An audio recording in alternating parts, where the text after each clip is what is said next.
bonjour à tous et à toutes dans les 4 coins du monde entier. Bonjour à mes frères et sœurs dans le Seigneur.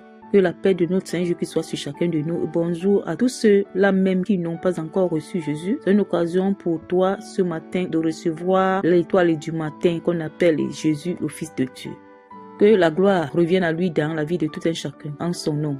Alors nous allons parler d'une histoire qui concerne plusieurs d'entre nous et Dieu nous connaît, raison pour laquelle il nous présente les éléments de liberté afin que nous ne restons pas dans la prison et que nous soyons libres pour avancer avec lui dans sa gloire. Nous sommes dans notre émission La trompette du matin. Naissance de Jésus-Christ. Nous sommes dans Matthieu chapitre 1 à partir du verset 18. Voici de quelle manière arriva la naissance de Jésus-Christ. Marie, sa mère, ayant été fiancée à Joseph, se trouva enceinte par la vertu du Saint-Esprit avant qu'ils eussent habité ensemble.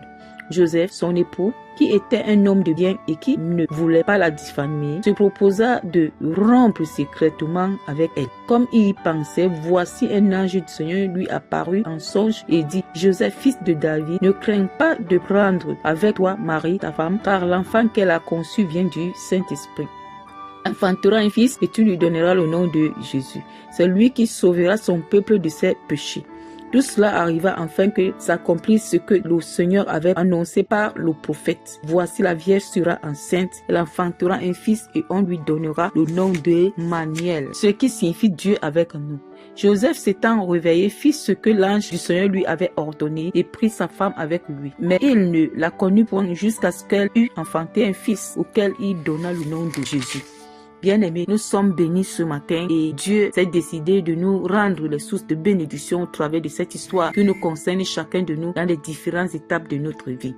Ici, dans cette histoire, Joseph était le fiancé de Marie. À un moment donné, Dieu, qui connaît la vie de Marie, qui a fait un plan pour la vie de cet enfant et la vie même de Joseph, a précédé le mariage de Joseph avec Marie en déposant dans les entrailles de Marie la semence de Jésus-Christ.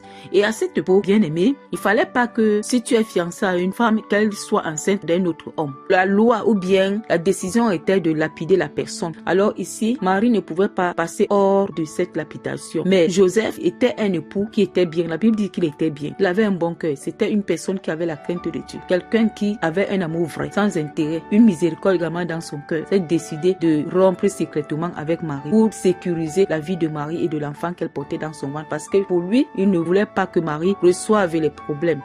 Alors la Bible nous dit, quand il s'est endormi, l'ange de Dieu l'a rendu visite. Bien-aimé, ce matin, pendant que tu as vécu des déceptions, des rejets, pendant que tu as été humilié, pendant que tu t'es marié avec cet homme, ou pendant que tu venais prendre la décision de se marier avec cet homme ou cette femme, l'ange de Dieu apparaît pour te donner la volonté divine. Notre vie ne dépend pas de nous, nous le disons, mais par moments on a tendance d'oublier. Nous sommes créés par notre Père, l'Éternel, le Dieu vivant, le Dieu des esprits.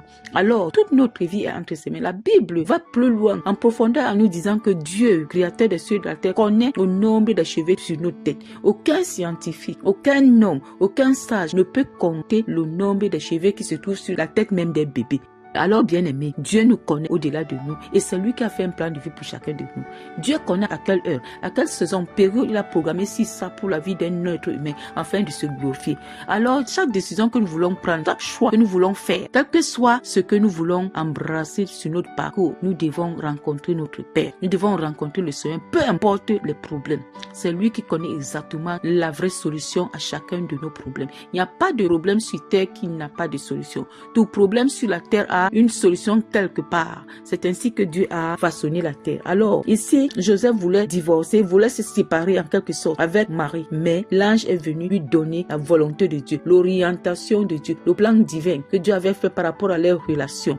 Le verset 20 nous dit, comme il y pensait, voici un ange du Seigneur lui apparut en songe et dit, Joseph, fils de David, ne crains pas de prendre avec toi Marie, ta femme, car l'enfant qu'elle a conçu vient du Saint-Esprit. Alors ici, Dieu a éclairé Joseph. Dieu a confié à Joseph son amour. Dieu a confirmé à Joseph la confiance qu'il doit avoir envers ce Dieu. Alors, Dieu a demandé à Joseph de ne pas rompre, de prendre Marie pour femme parce qu'il avait programmé que pendant que Marie sera enceinte de Jésus, il fallait que Joseph soit à ses côtés. Il fallait que Jésus sorte de la lignée de Joseph, selon la prophétie. Elle était dite depuis des décennies. Alors bien aimé, ce qui se passe dans ta vie présentement, il y a Dieu dedans. Ce qui se passe dans ta vie présentement, il y a le plan de Dieu quelque part. Ne vois pas comment les choses se présentent d'une manière charnelle, d'une manière brute, d'une manière triste, d'une manière méchante. Dieu est quelque part là. Alors, ce qu'il y a de faire, c'est d'entrer dans cette écriture et de dire à Dieu, Seigneur, ce jour-là, sûrement, Joseph ne t'avait pas prié, mais il avait l'intention de faire selon lui, selon la décision humaine, selon la vision humaine. Mais toi, tu étais tout prêt parce que tu avais vu son cœur. Tu connais le cœur de mon frère et de ma soeur. Tu connais le mien par rapport à ces situations qui sont au-devant de moi, par rapport à ces situations qui sont au-devant de mon frère. Il y a une soeur quelque part qui est devant un carrefour. Elle a besoin d'un choix d'un mari qui vient de toi. Il y a un frère quelque part qui a besoin d'une femme qui vient de toi, d'un travail qui vient de toi, d'un voyage qui vient de toi, Seigneur, une solution qui vient de toi par rapport à une situation quelconque. De la même manière que tu as rendu visite Joseph, rends visite à chacun de nous, de la manière dont tu as préparé pour chacun de nous. De même comme nos faces se diffèrent, et ainsi que nos problèmes sont différents, ça peut peut-être se ressembler, mais à l'intérieur, il y aura une différence quelconque. Et Dieu qui nous connaît, il apporte toujours la solution pour apaiser notre cœur, afin de nous donner la liberté. Alors tu vas ouvrir ta bouche là où tu es. Nous allons prier maintenant. Et l'Éternel notre Père, entre dans notre vie au travers de cette histoire, pour pouvoir nous accorder la solution claire. Que ce soit dans les rêves ou directement, selon son choix et sa manière, nous sommes dans la prière. Notre Père, notre Dieu, merci pour ce que tu avais fait pour Joseph avec Marie. Nous savons que tu es le Dieu qui n'a pas changé. Ce qu'il a fait hier, le fait aujourd'hui, le fera éternellement. Mais nous savons qu'à chaque solution de chacun de nous, il y a une manière de nous exaucer. Que la manière que tu as préparée pour moi par rapport à ces problèmes me soit accordée dans les multiples solutions que tu as préparées dans le plan originel que tu as fait pour moi, dans la vie de mon frère, dans la vie de ma soeur, au nom puissant de Jésus.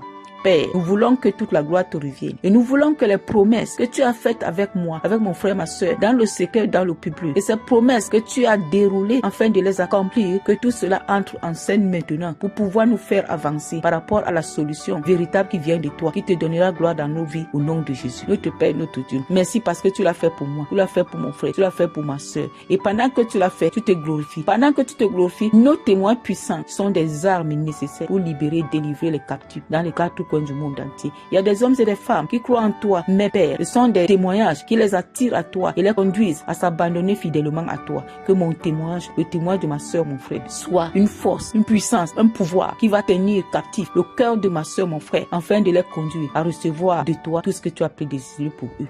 Que toute la gloire te revienne maintenant au siècle des siècles. Ainsi soit-il. Alléluia. Amen. Nous sommes à la fin de notre émission, la trompette du matin. Soyons bénis toute la journée et que ce passage nous accompagne. Amen.